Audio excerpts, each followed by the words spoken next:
Aujourd'hui, on accueille en pratique 12 élèves du Greta qui font leur formation pâtisserie sur 1 an.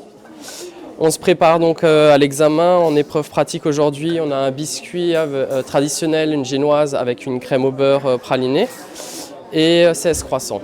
Parce qu'ils auront une épreuve de pâte levée feuilletée, donc les croissants, et d'entremets. Ils ont un vrai projet de vie, donc, parce qu'ils ont un métier, ils sont en reconversion. Donc ils vont passer leur CAP sur 1 an, après ils peuvent faire encore un CAP chocolatier. Certains sont directement embauchés dans des entreprises et généralement on a 100% de réussite dans les classes. Anciennement j'avais une société dans l'import-export et en fait j'ai décidé de changer de métier complètement parce que je voulais un métier de savoir-faire, un métier d'avenir.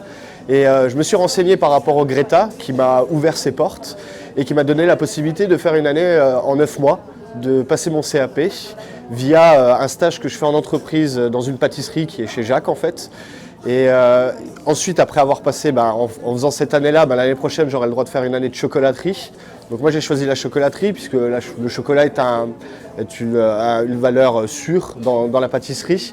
Et le Greta a une très bonne formation qu'il propose avec de très bons professeurs qui nous amènent vraiment au plus haut de notre niveau, quoi.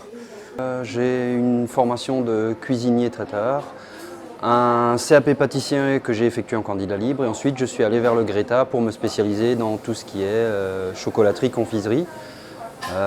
J'ai choisi le Greta parce que c'était une des entités qui m'a permis de faire un stage en entreprise et une formation continue avec un professeur en école.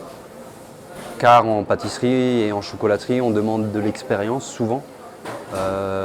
Si on vient uniquement avec des CAP en candidat libre, c'est un peu compliqué de trouver un employeur.